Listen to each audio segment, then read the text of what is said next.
과학자들은 재미있는 실험을 합니다. 어떤 교수님이 두 부류의 지들을 학생들에게 나눠주고 연구 과제를 맡겼습니다. 학습을 시켜서 지가 이렇게 자기 길을 찾아갈 수 있도록 그렇게 하는 미로 찾는 훈련을 시켰다 그래요. 그랬는데 사실 교수님 머릿속에는 랜덤으로 그 지들을 그냥 뽑았을 뿐입니다. 그러나 주면서 이렇게 얘기했습니다. 한 그룹의 학생들한테는 이 지들은 굉장히 똑똑한 지들이다라고 이야기를 했고요. 또 한 그룹의 지들을 향해서는 주면서 이렇게 얘기했습니다. 이 지들은 뭔지 이 종은 조금은 안 똑똑한 것 같다. 이렇게 이야기를 하고 2개월짜리 그런 미션을 이렇게 줬다 그럽니다. 그러는데 결과를 이렇게 체크했는데 어느 쪽이 잘 됐겠습니까?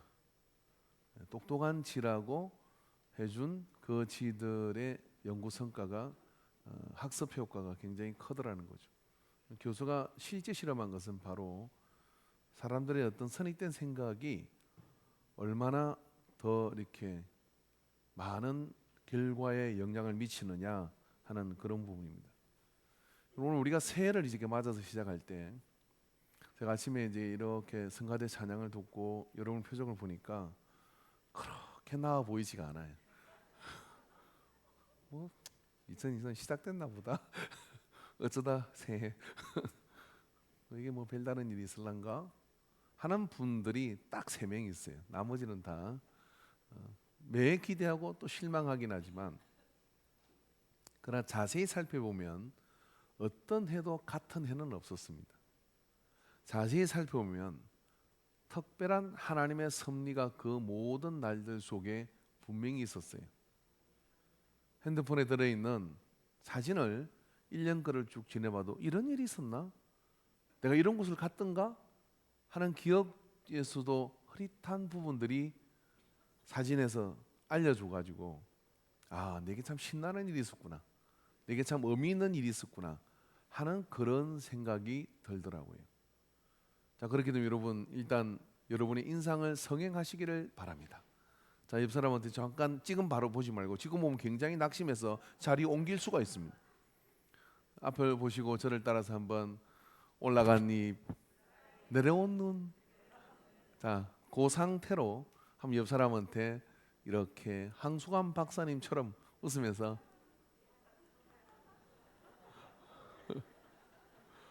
바로 그겁니다. 시켜도 안 하는 분들은 죄송합니다. 가로 열고 족속들은 굉장히 새해가 힘들 거예요. 그래서 여러분 새해 적어도 1월 한 달 동안은 구정될 때까지는 입이 귀에 걸리도록 뭐가 좋으냐고 물으면 그냥 좋아. 그러면 여러분 돈 안 빌려준 사람이 빌려주기도 하고 같이 사업 못하겠다고 동항한 사람이 와가지고 나하고 한번 일해보자 그러고 당신 같은 사람이 우리 일터에 있으면 우리 기업이 대박 날 것 같다고 찾아오는 역사가 있을 줄로 믿습니다. 이게 뭐 돈이 듭니까? 여러분 그렇게 한번 해보시기 바랍니다. 최근에 저는 재미있는 강의들을 굉장히 많이 듣는데요. 이런 이야기를 하더라고요. 다른 사람의 마음속에 새로운 그런 간접 경험을 이야기를 통해서 얻게 할 수 있다면 그 사람의 인생이 바뀐다는 거예요. 그래서 제가 무릎을 탁 쳤어요. 그게 설교 아닌가? 오늘 여러분 우리가 이 성경의 말씀을 통하여 우리가 다윗의 이야기와 이 성경의 말씀을 통하여 있었던 많은 이삭의 이야기와 야곱의 이야기와 예수님과 그 제자들의 이야기들을 통해서 그게 내 인생에 이루어지기를 원한다는 마음이 감정이입이 돼서 은혜를 받고 그리고 또 아멘을 하게 되고 마음이 움직이게 된다면 여러분 우리의 내 기능이 바뀐대요. 그래서 그것이 나의 간접 경험이 돼서 마치 내가 히딩크가 된 것처럼 마치 내가 손흥민이가 된 것처럼 그 경기를 보면서 똑같은 성분이 몸에서 나온답니다. 그래서 우리의 삶에 많은 성취들을 이룰 수 있다 그래요. 그러니 여러분 그리 따라하는 게 좋겠어요? 안 하는 게 좋겠어요? 새해 여러분 한 가지 제가 작정하라 그랬는데요. 새해 한 가지만 딱 작정하시면 대박 날 줄로 믿습니다. 벙어리 같은 여러분의 입술이 열려가지고요, 설교 시간에 그리고 또 밖에 나갔을 때는 누가 어떤 이야기를 하면 그래요, 맞아요, 나도 해볼게요. 그리고 설교 시간에는 아멘. 제가 어떤 강연을 갔다가요, 그 새로운 그 예수 안 믿는 사람들이 있는데 자꾸 내가 거기서 입버릇이 돼가지고 아멘 아멘, 그러니까 자꾸만 쳐다보더라고요. 나도 모르게 아멘 되는 거예요. 저게 내 이야기였으면 좋겠다, 저게 내 삶이었으면 좋겠다. 그런 마음을 가지고 이거 한 가지만, 여러분의 마스크를 쓴 입술이지만 마스크 안에서는 그렇게 입을 크게 벌려가지고 아멘 하는 순간 어떻게 되느냐면 그 스토리가 내 삶의 리얼 현실로 오는 역사가 수도 없이 나타났습니다. 그래서 교회가 안 망하는 거예요. 그래서 이 하나님의 말씀과 성경이 오늘날 우리에게 간증이 되어지고 역사가 되어지는 겁니다. 오늘 그런 믿음으로 여러분 이 첫 주를 잘 시작하시기를 주 이름으로 축원합니다. 왜냐하면 우리 하나님 아버지께서는 우리를 향하여 끝도 없이 퍼주는 하나님이신 거예요. 오늘 이 본문에 우리가 성경의 말씀을 보면요, 우리가 이 말씀 속에서 통해서 보면 이스라엘과 하나님과의 관계를 부부 사이로 비교를 했어요.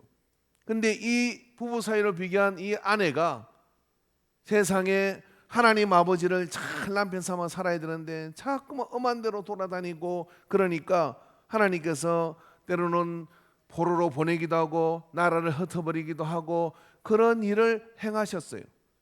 근데 하나님은 어떤 하나님이라고 말씀하시느냐면은 뭐라고 이야기하느냐면 이는 너희를 지으신 이가 내 남편이시라. 그의 이름은 만군의 여호와시며 내 구속자는 이스라엘의 거룩한 이시라. 그는 온 땅의 하나님이라 일컬음을 받으실 것이니라.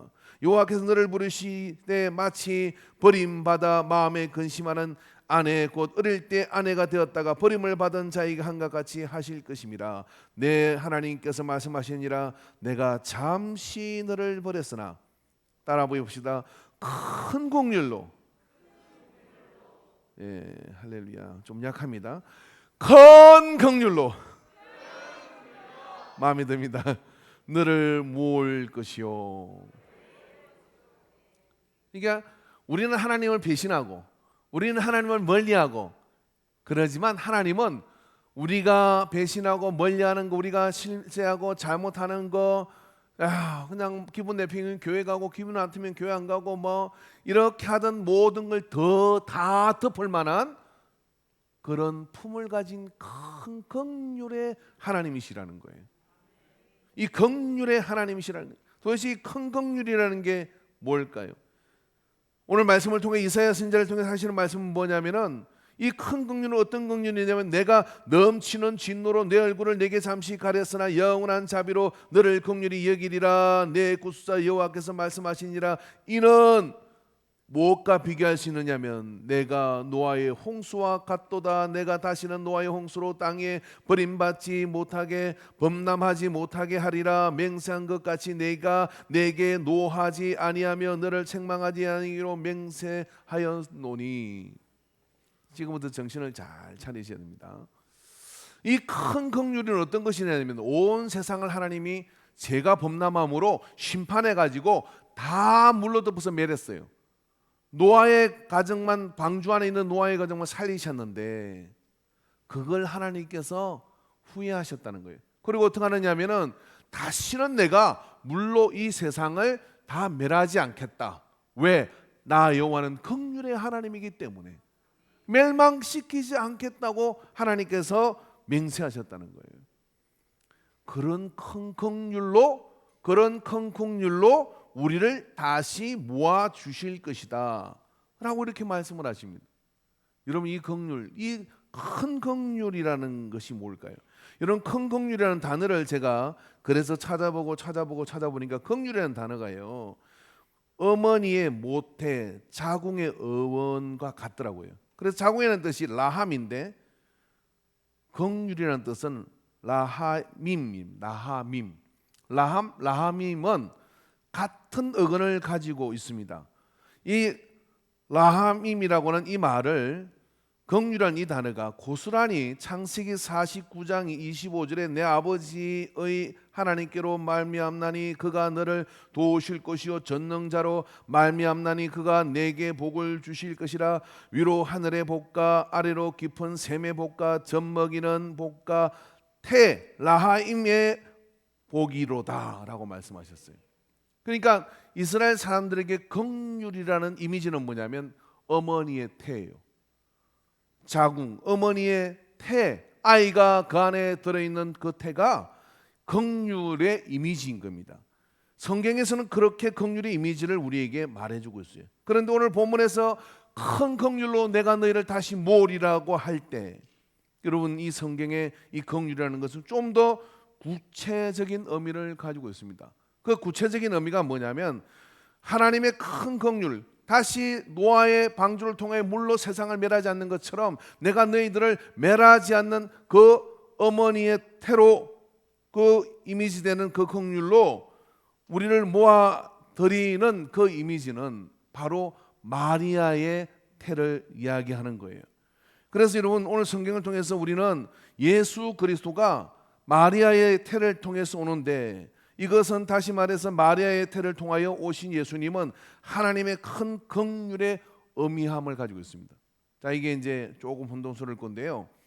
긍휼이라고 하나님께서 큰 긍휼로 내가 이사야서 선지자를 통하여 다시 모으리라라고 말씀하셨는데, 그 긍휼이라는 의미가, 오늘 긍휼이라는 의미가 뭐냐면 마리아의 태를 통해서 예수님이 오심으로, 그것이 하나님이 우리를 긍휼로, 즉 예수 그리스도가 이 땅에 오신 것은 마귀의 일을 멸하기 위해서 오신 것이고 병든 자를 치유하기 위해서 오신 것이지만 나는 의인을 부르러 온 것이 아니라 죄인을 부르러 왔다. 그러면 죄인들을 위하여 오신 예수님이 왜 그렇게 되시는 거냐면 바로 마리아의 태 자체가, 마리아가 품은 이 태 자체가 뭐냐면 긍휼을 상징하기 때문에 그렇습니다.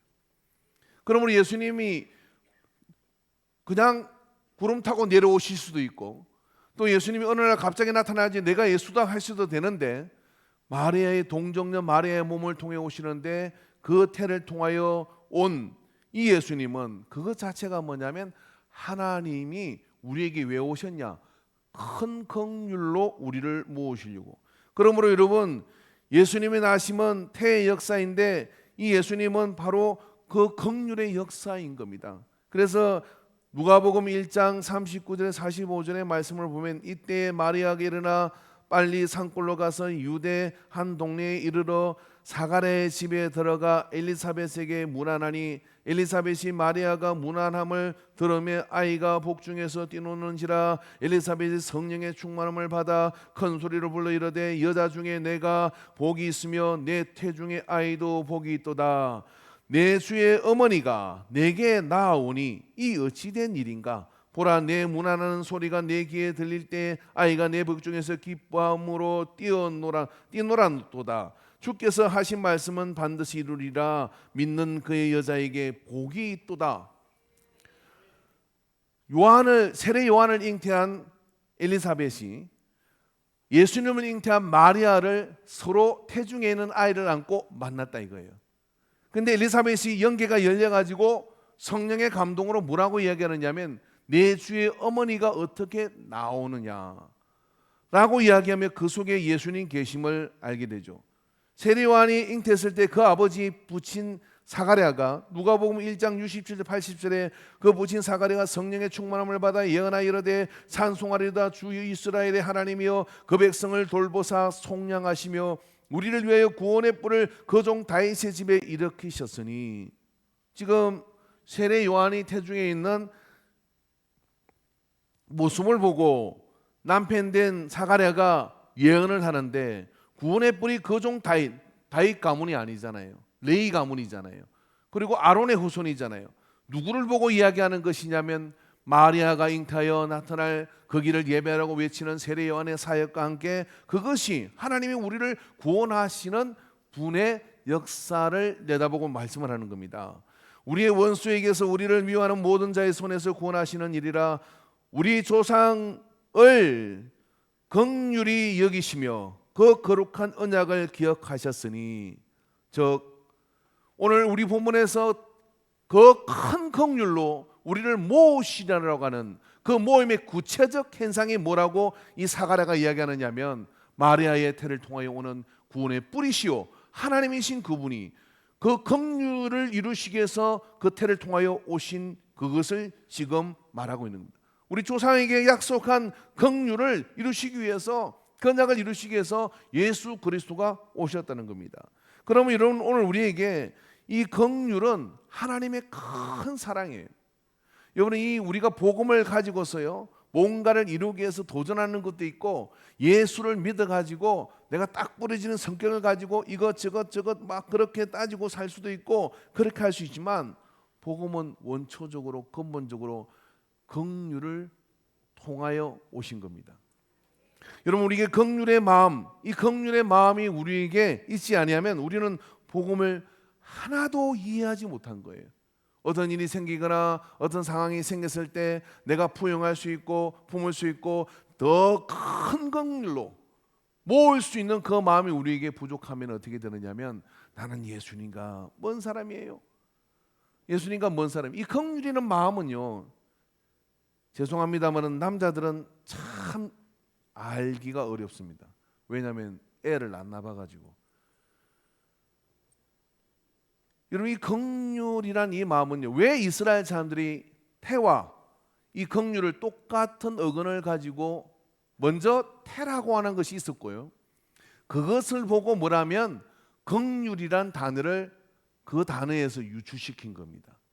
그러니까 이스라엘 사람들에게 긍휼이라는 건 뭐냐면, 태중의 아이를 품고 엄마가 내 안에 또 다른 인격체인 이 아이가 내 속에서 자라기 시작하면서, 그리고 자라기 시작하는 이 아이와 나의 교감, 그걸 통하여 전에는 내가 내 욕심대로 살았고 내 마음대로 살았지만, 이 아이를 위해서는 나는 생명의 10개라면 10개 줄 거고 100개라면 100개 줄 거고, 다 죽어도 이 생명을 내가 지키고, 어떻게든지 불쌍하고 어떻게든지 그냥 이 생명은 소중하고 하는 이런 의미의 마음, 이런 의미의 마음이 뭐냐면 긍휼이라는 거예요.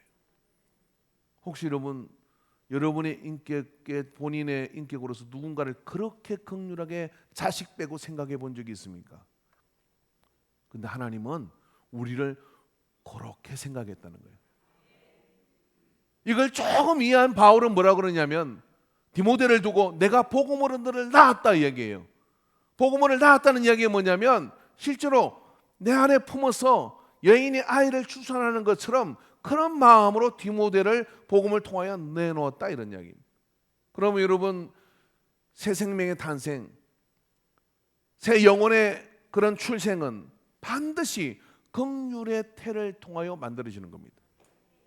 제가 지금 이야기하는 게 애 낳자는 이야기가 아니라, 낳을 수 있는 분들은 10명씩 나오시길 바랍니다. 이제 국가에서 1살까지 2살까지 60만 원씩 준다잖아요. 그럼 10명 나오면은 한 달에 600.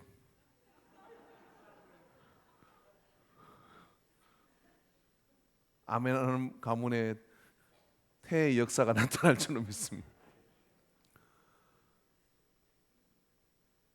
한 사람이 죄인이 거듭나서 세례를 받는 것은 영적인 출생이에요. 그 영적인 출생은 반드시 긍휼의 태를 통하여 만들어지는 거예요. 여러분, 이 태는 어떤 태입니까? 마리아는 예수님이 자기 태중에 있는 모습을 보고 엘리사벳과 함께 그런 하나님의 세계를 듣기도 하지만, 동방박사들이 와서 예물을 바치는 것도 봤고요, 아버지 요셉을 따라 목수의 일을 하며 땀을 흘리는 모습도 봤고요. 그런데 그 예수님이 십자가에 달리셔요. 십자가에 달린 예수님이 6시간 동안 그 태의 주인이었던 마리아는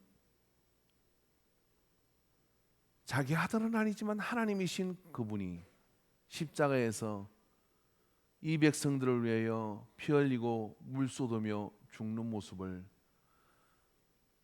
칼로 예의는 단 마음의 쓰라림을 가지고서 지킵니다.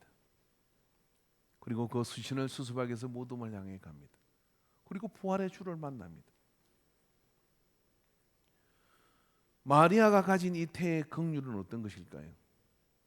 오늘 여러분, 우리가 새해 첫날 복음을 어떻게 받아들였든지 하나님은 당신의 존재를 우리에게 보내며 긍휼의 통로를 통하여 보내주신 거예요.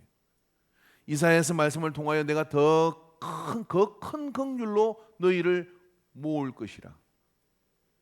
그 큰 긍휼로 모을 것이라는 그 긍휼이 바로 직선적으로 기집종연이 뜻대로 하옵소서라고 자기의 태를 내놓고 하나님이신 예수 그리스도가 자기의 태 속에 깃들게 되어서 그 깃드는 것으로 말미암아 어미로서는 경험할 수 없는 찢어지는 아들이 채찍에 맞고 또 십자가에서 못 박히고 더더군다나 정 떨어지는 것은 십자가에 달린 예수님께서 자기 사랑하는 제자 요한한테 이렇게 보라 네 어머니다 라고 말씀하시고 정말 일도 하나도 배려 없는 세상 죄를 지고 가는 하나님의 어린 양이 이 마리아의 긍휼의 태를 통해서 오늘 우리에게 주어졌다는 거예요. 자, 여러분, 저는 설교를 좀 짧게 마치려고 합니다. 우리에게 이런 태가 있습니까? 어떤 태냐면은 누군가를 내 속으로 잉태한 자식을 품듯이 복음으로 품어본 적이 있습니까?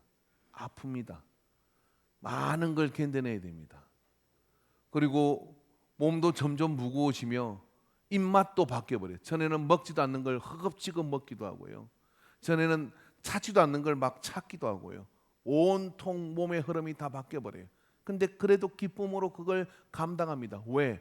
긍휼의 마음이 그렇게 하도록 만들어요. 여러분, 2023년 감히 말씀을 드립니다. 여러분의 삶 가운데 이 예배를 드리고 말씀을 듣기 위해서 이 예배당에 있다 그러면 우리는 예수님과 연관이 지어진 사람입니다. 그렇다면 여러분이 쓸 수 있는 카드는 유일하게 딱 한 가지입니다. 이제부터 이 한 해 동안 긍휼의 마음으로 사십시오. 여러분이 긍휼을 작정하는 순간 애리고 아픈 일이 벌어질 겁니다.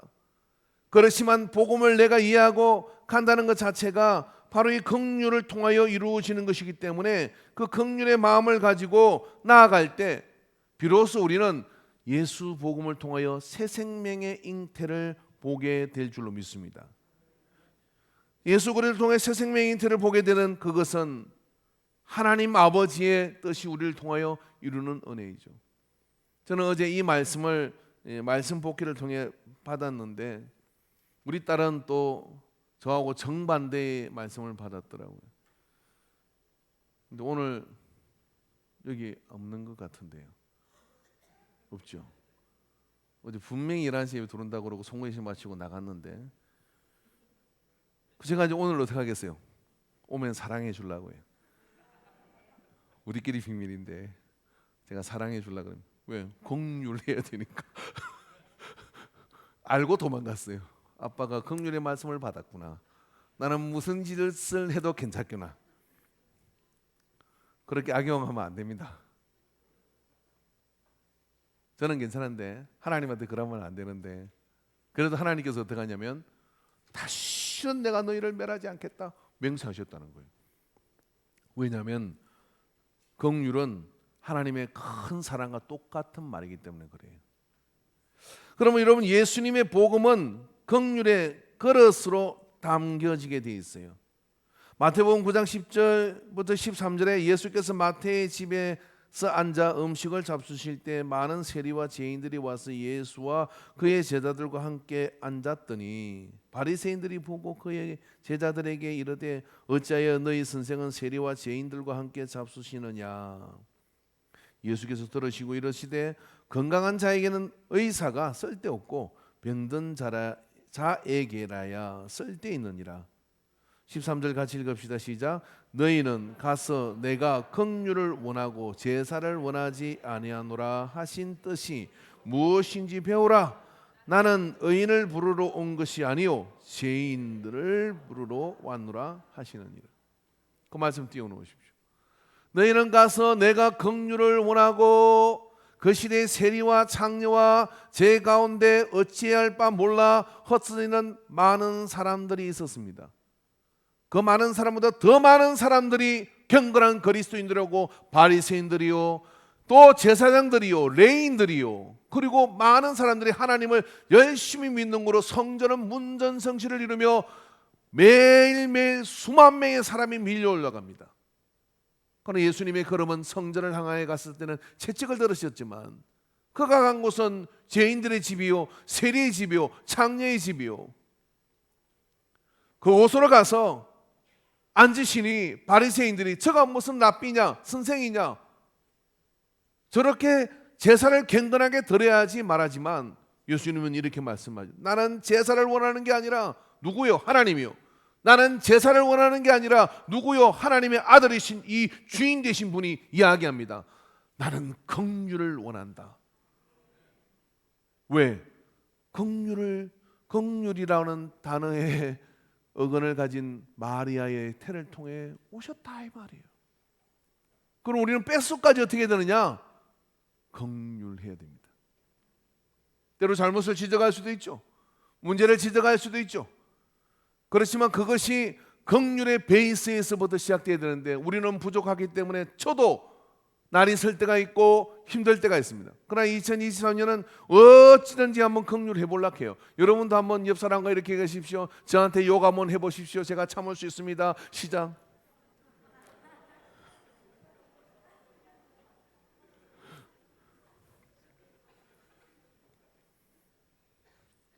여기서는 욕하는 사람 있겠지만 나가면 욕할 사람 천지입니다. 신호등 기다렸다가 이렇게 앞에 서면 신호기가 안 보이거든요. 그래서 이거 볼락 해도 목이 아파서 이렇게 못 보는데 이제 누가 가르쳐 주더라고요. 뒤에서 빵 할 때까지 기다리라. 근데 뒷사람 잘 만나야 돼요. 뒤에서 교양 있게 3초를 기다렸다가 빵빵 이러는 사람이 있어요. 당신 좀 빨리 갔으면 좋겠어요. 뒤에서 빵! 그 사람 그냥 절적하지 않습니다. 막 따라옵니다. 그리고 어떡합니까? 옆을 지나면서 막 이라고 지나가요. 추월했어요. 오래 못 삽니다. 그 성격까지면. 또 뒤에서 빵 하니까 성질 나잖아요. 내가 빨리 가나 봐라. 지금부터 경운기 모드. 나 옆 사람에게 긍휼한 마음을 가지자.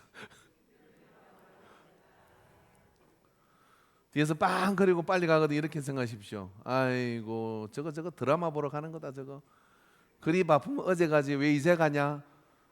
그러지 말고 집에 애가 아픈갑다. 그러지 말고 회사에 급한 일이 있는갑다.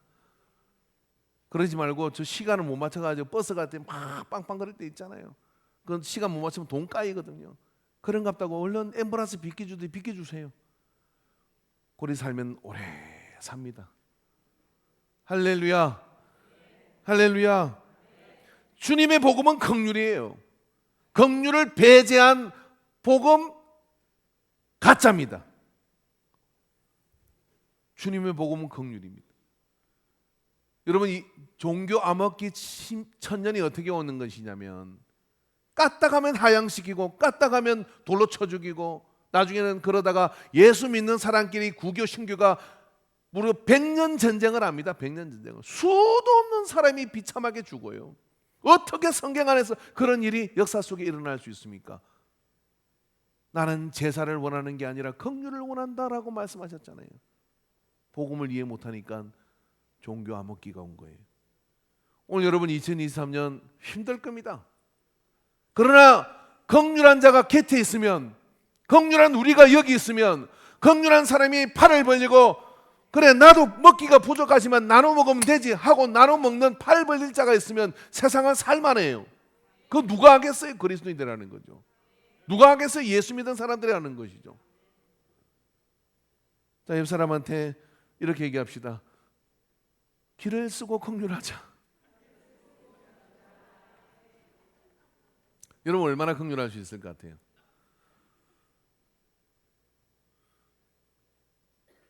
흉악한 입에도 올리기는 조도순 씨가 이제 계약 만료가 돼가지고 이사를 간답니다. 한번 물어보시다. 핸드으로 왔으면 좋겠습니까?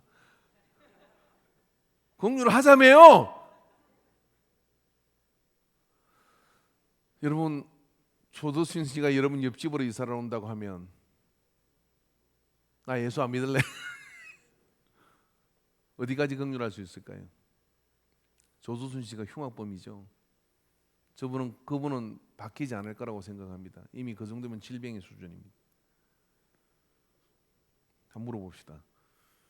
하나님이 우리를 보고 생각하는 꺼림칙함하고요, 우리가 조도순 씨를 보고 생각하는 꺼림칙함하고 어느 게 더 클 것 같아요? 단언컨대 사람이 사람을 보는 꺼림칙함은요, 도토리 기적입니다. 거룩하신 하나님이 내가 다시는 너희를 멸하지 않겠다 말씀하시고 그 큰 긍휼로 너희를 모을 것이라고 할 때는 정말 문제가 돼도 심각한 문제들을요 다 예수의 보혈로 덮어, 유월절 은혜로 덮어, 다 덮어가지고 어떻게 하냐면 내가 너 사랑한다 해준 거라 이 말이에요. 아닙니까? 예수님 말씀하시잖아요. 어떤 빚진 사람이 1억을 빚졌어. 1억이라고 칩시다.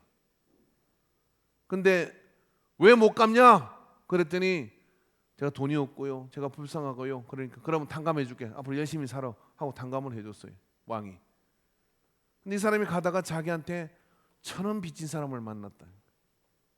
너 잘 만났다. 네가 내 돈 떠먹고 어디 갈 거야? 1,000원 내놔. 안 내놔? 없어? 없어요. 오늘 끼니도 없어요. 그러면 너 감옥에 가야지 하고 관청으로 끌고가서 감옥에 집어넣은. 이걸 보고 있던 관리가 왕한테 와서 얘기합니다. 왕이시여, 아까 그 놈이 있잖아요, 1억을 용서해 줬는데요 1,000원짜리 하나를 용서를 안 해주네요. 그 놈을 잡아와라. 잡아와서 너는 내가 너를 탕감해 주는데 너는 어떻게 너 거를 탕감 안 해주냐? 내가 탕감해주고 다시 다 내놔. 그 갚을 때까지 옥에서 못 나와 하고 집어넣었다는 거예요. 예수님께서 예화를 쓰신 겁니다. 이게 우리 차이요. 하나님이 나를 탕감해 준 거가 그런 거라는 거예요. 너희끼리 탕감해 주지 않는 미운 마음, 너희끼리 은혜로 긍휼로 베푸지 않는 그거는 뭔 짓을 했더라도 뭐냐면 그 큰 긍휼로 내가 탕감받은 것에 비하면 아무것도 아니라는 거예요. 우리가 이런 행실감이 좀 있어야 됩니다. 그런 은혜와 그런 긍휼로 입으셨기 때문에 예수님께서는 세리의 집으로, 예수님께서는 죄인들의 집으로 가셔서 그 긍휼이 그들을 변화시켜요. 그 긍휼이 그들을 바꿉니다. 여러분, 지존파라는 옛날에 흉악범들이 있었습니다. 이 사람들은 세상에 대한 어떤 그런 분노가 이글거렸어요. 강남에 좋은 차를 끌고 다니거나 여자가 좋은 병을 들고 다니면 잡아다가 돈 빼들고 죽였어요. 죽이고 끝나지 않았습니다. 그 사람을 훼손해서 인육을 먹었습니다. 자기들만 먹은 게 아니에요. 동네 사람들 불러가지고 삼겹살 구우듯이 나눠서 먹이며 세상에 대한 보복을 실행하던 사람이에요. 그들이 잡혀가지고 감옥에 들어갔는데 죄수들조차도 옆에 가기가 끔찍한 사람입니다. 한국계 많은 목사님들이 그분들에게 편지를 보내기 시작해요. 처음에 편지를 찢어버립니다. 웃기고 있네. 또 보내고 또 보내고, 그러다 보니까 우리한테 누가 관심을 가질까, 우리한테 누가 사람 대접을 할까, 그들의 마음이 움직이기 시작했어요. 그리고 놀라운 일이 일어났는데 그들이 예수 믿는 사람으로 주님을 영접을 하게 됩니다. 자기는 사형 언도를 받았고 죽는 것이 예정되어 있고 사회적 통념도 살 수 없는 사람들인데 그걸 받아들입니다. 우리가 죄인입니다. 그리고 남아있는 시간들을 감옥에서 전도하며 보냈다는 거예요. 그 큰 긍휼은 사람을 변화시킵니다. 그러나 율법의 지적과 그런 것들은 사람을 바꾸지 못해요. 2023년 어떤 경우도 행복하게 사는 방법은 뭐냐면 긍휼로 살게 되기를 주님 축원합니다. 우리가 예수를 믿었습니까? 그렇다면 긍휼의 기반으로 복음을 이해해야 됩니다. 마태복음 18장 21절에 22절에 그때 베드로가 나와 이르되 주여 형제가 내게 죄를 범하면 몇 번이나 용서하리까? 7번뿐 아니라 7번을 70번까지라도 할지니라. 저도 3번 이상 용서는 안 하거든요. 딱 3번. 딱 3번이다. 아웃이야. 그건 성경에 없어요.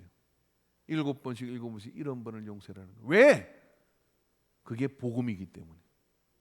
그게 긍휼의 복음이기 때문에 그렇습니다.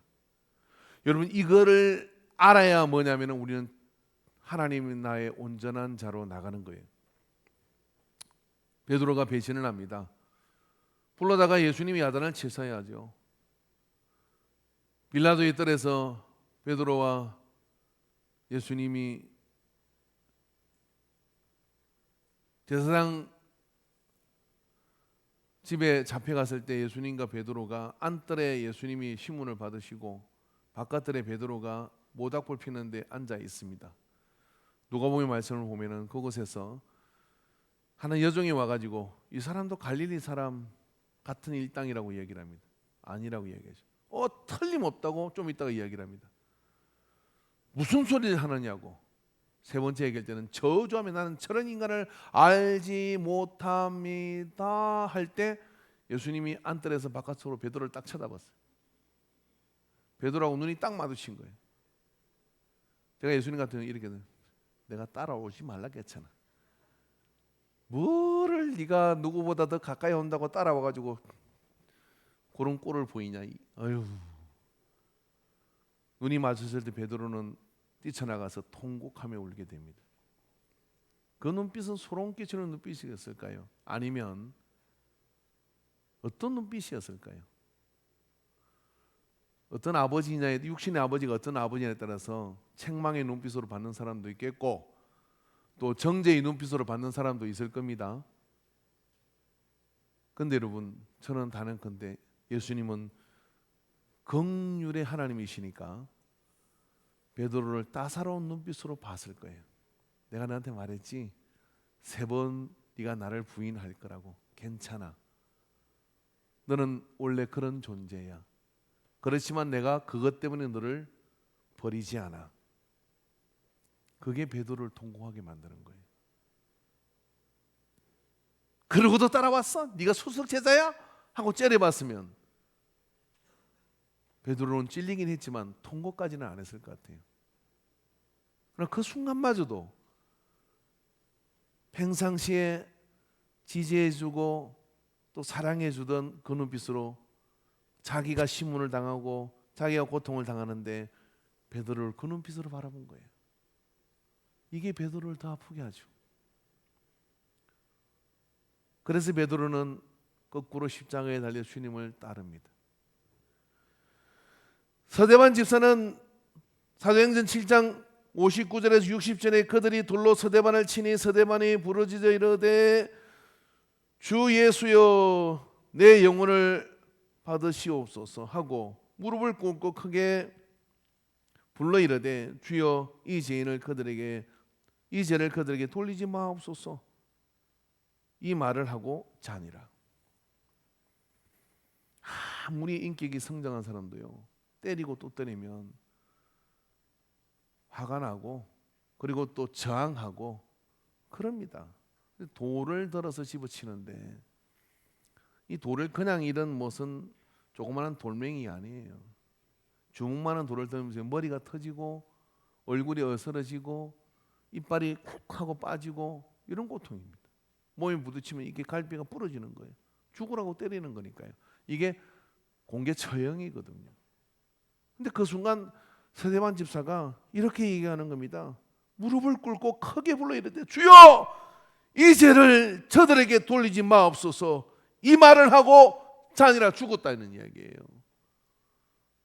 사람이 그런 말을 할 수 있는 겁니까? 왜 그 말을 할 수 있느냐면 긍휼의 복음이 서대반 속에 있기 때문에 주님이 십자가에서 아버지여 저들의 죄를 저들에게 돌리지 마옵소서 라고 저들을 용서해 달라고 구하는 예수님의 전철을 따라가는 거죠. 그게 여러분 긍휼의 모습이에요. 이 긍휼이 오늘 우리를 살게 합니다. 이 긍휼이 우리를 놀라운 하나님의 역사와 은혜 가운데 우리를 일으키게 될 줄로 믿습니다. 할렐루야. 에베소서 4장 1절에서 4절의 말씀에 그러므로 주 안에서 갇힌 내가 너희를 권하노니 너희가 부르심을 받은 일에 합당하게 행하여 모든 겸손과 온유로 하고 모든 오래 참음으로 사랑 가운데 서로 용납하고 평안에 매는 줄로 성령이 하나 되게 하신 것을 힘써 지키라. 몸이 하나요 성령도 한 분이시니 이와 같이 너희가 부르심의 한 소망 안에서 부르심을 받았느니라. 그래서 철저하게 여러분 복음은 긍휼 속에서 이루어지는 것이고 이 긍휼이 오늘 우리를 살게 한 것을 기억하고 믿음으로 서게 되기를 주 이름으로 축원합니다. 얼마큼 긍휼할 수 있을까요?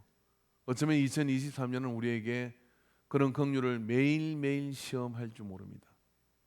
그러나 여러분 때로는 질 수도 있겠지만 한번 자주 이겨봅시다. 그렇게 긍휼을 이기고 긍휼을 통하여 일어나는 그 행위는 누군가는 한평생 돌이킬 수 있는 그런 새로운 기회를 주게 될 거예요. 그게 예수 믿는 우리가 하는 일입니다. 자, 여러분 오늘 옆 사람한테 이렇게 한번 해보십시오. 제가 참 많이 부족합니다.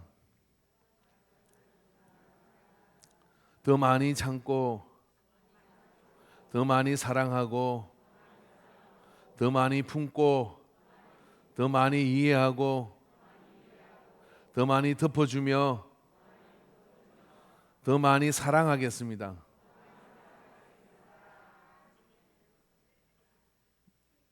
그러면 좋은 일이 있으리라. 많이 있으리라. 어떤 좋은 일이 있냐? 속이 편해져요. 속이 편해져요. 그러면 긍휼로 그렇게 나가면 어떻게 되냐? 때가 되면 다 알게 됩니다. 그러면 어떻게 되냐? 성경을 백독을 해도 모르던 예수님의 마음을 알게 돼요. 저는 애를 안 가져봤지만 우리 셋째를 낳을 때 그 산부인과가 좀 이상하더라고요. 아들 둘 낳을 때까지는 그냥 애가 뭐 소리 지르다가 나오는 갑다리 생각했는데 아빠가 들어와야 된대요. 그래서 애 낳는 과정을 탯줄 자르기 전에 과정을 보게끔 하더라고요. 참 좋은 겁니다. 남자 철 안 들거든요. 철 들자 노망이거든요. 우리 집사람의 말입니다. 그런데 애가 태어나는데 조금 전까지 한 사람이었는데 한 사람의 몸에서 또 한 사람이 나와요. 너무 숨 막힐 정도로 신기하고 두렵기까지 한 생명 탄생의 과정을 보면서요. 본 것만 해도요. 그 아이에 대한 새로운 생각이 확 들더라고요. 근데 아이를 10달 동안 이 안에 품고 같이 영양 공부를 받으면서 심장박동 소리를 같이 들으면서 태어난 생명의 커가는 과정을 보는 것은요. 할머니가 돼도 그 아이는 어쩔 수 없는 긍휼의 대상이 됩니다. 하나님의 마음이 그 마음이에요. 우리를 향해 가지시는 하나님의 마음이 그 마음이다 이 말이에요. 절대로 포기가 되지 않고 절대로 끝까지 미워할 수 없는 그런 관계가 만들어져 버린 거예요. 누구와? 예수 그리스도를 통해서 그런 긍휼의 관계가 만들어져서 오늘 우리가 살게 된 것을 기억하시기를 바랍니다. 에베소서 2장 4절에 7절의 말씀에 긍휼이 풍성하신 하나님이 우리를 사랑하신 그 큰 사랑으로 인하여 허물로 죽은 우리를 그리스도와 함께 살리셨고 너희는 은혜로 구원을 받은 것이라. 또 함께 일으키사 그리스도 예수 안에서 함께 하늘에 앉히시니 이는 그리스도 예수 안에서 우리에게 자비하심으로써 그의 은혜의 지극히 풍성함을 오는 여러 세대에 나타내려 하심이라. 긍휼의 풍성하심, 그걸 통하여 예수님이 태어나시고 우리에게 죽으시는 그 과정을 통하여 우리가, 그 긍휼의 과정을 통하여 우리가 죽을 죄인이 살았다, 이런 이야기예요. 성경에서 긍휼을 빼버리면 우리는 다 죽어마땅한 죄인이고요. 그런 긍휼로 살았다면 우리는 어떻게 되겠습니까? 실눈 뜨고 살며 긍휼하게 사시기를 바랍니다. 두 눈 부릅뜨고 뭔가를 찾으려고 하지 말고 실눈 뜨고 살며 긍휼로 나아가고 내 할 일을 해나가고, 그렇게 될 때 쏙 편하고 그 복음을 이해하게 되는 그런 역사가 그 속에서 이루어지게 될 줄로 믿습니다. 그런 은혜가 오늘 2024년 동안 있게 되기를 바랍니다. 그래서 여러분의 수첩에다가 2024년 내가 긍휼의 훈장을 줘보십시오. 딱 뭐라 어떻게 해야 되는데, 긍휼하고 별 하나 달아주고, 긍휼하고 별 하나 달아주고, 그렇게 하다 보면요, 여러분이 긍휼을 베푸는 것을 통해서 누군가가 살은 것 같잖아요. 아니요, 자기가 살은 거예요. 자기가 살은 거예요. 토요일 저녁에, 어제 저녁에 제가 저녁무로 갔는데 그 10년 만에 만난 사람이 같은 테이블에 있어가지고 앉아가지고 같이 먹었거든요. 앉아가지고 5분 됐을 땐가 옆에 있는 테이블에서요, 한 남자분이 쿡 하고 쓰러져서 난리가 난 거예요. 아이고, 막 8명이 그 어떻게 하느냐고 그러면서 그러는 거예요. 그랬더니 우리 큰 며느리가 나보고, 아버님 이거 한번 하세요 그러더라고요. 내가 응급대원입니까? 그 잘못 손대면 어떡하나 이런 생각이 들더라고요. 근데 막 어떻게 119 불더라 그러고 막 얼굴이 노래지고 막 그러더라고요. 그래서 호흡을 못 합니까? 호흡 못 하면 이게 뭐가 걸려서 그런 거잖아요. 그래서 좀 이제 119 부르고 전화하고 주인이 쫓아오고 막 그랬는데 조금 진정이 됐나 봐요. 그래서 그래도 모르니까 응급실 한번 가보라고 해서 몇 사람이 데려 응급실 가고 남은 사람이 앉았거든요. 그래서 이제 우리가 뭐 하는 게 좀 말로도 좀 도와준 것 같으니까 고맙다고 소주 한 병을 들고 오셨더라고요. 그래서 따라줄 판이에요 지금. 그래서 안 먹는다고 하고, 왜 그럽니까? 그러니까 그분이 요 며칠 너무 속상한 일이 있어서 밥도 안 먹고 술만 먹고, 수많은 위가 이제 경련이 난 거예요.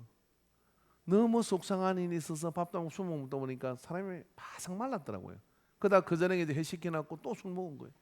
그랬더니 이 위가 발작을 일으켜가지고 절이 된 것 같다고 그러면서 옆에 있는 분들이 이게 설명을 해주더라고요. 제가 얘기했죠. 다 따라합시다. 다 지나간다. 나 여사님에게 다 지나간다. 할렐루야. 저기 태국에 147세를 사신 할아버지가 계셔. 어떻게 그렇게 오래 사셨냐고 여러분 인터넷 쳐보세요. 할아버지 한 분이 나오십니다. 그래 물어보니까 첫째도 뭐냐면 누구를 미워하지 않았대. 왜? 냅두면 다 죽어. 90에 죽고 또 미운 놈 안에서 가지고 칼바볼락 했더니 100살에 죽어버리고 자기는 147세까지 사는데 이제 남아있는 사람이 없어. 긍휼의 마음을 가진 사람이 오래 가는 거예요. 2023년 여러분 제 이야기를 잘 들으시고 이런 설교라는 의미가 있겠죠. 저한테도 있겠고 여러분에게도 있겠는데 긍휼의 태를 가지십시오.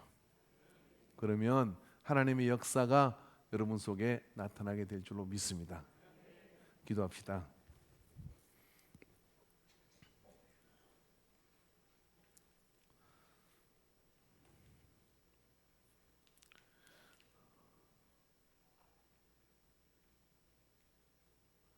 내가 잠시 너를 버렸으나 큰 긍휼로 너를 모을 것이요 내가 넘치는 진노로 내 얼굴을 내게서 잠시 가렸으나 영원한 자비로 너를 긍휼히 여기리라. 내 구속자 여호와께서 말씀하시느니라. 그 큰 긍휼의 태로 입으시고 오신 주님, 2023년 주 앞에 이런 일 저런 일 참 설명하기도 어려운 일들이 많이 있지만 우리는 주님의 긍휼을 잊고 살게 하여 주시옵소서. 그 긍휼의 품을 가지고 나아가게 하여 주시옵소서. 그것이 복의 그릇이요 그것이 복음의 그릇이 되는 것을 믿습니다.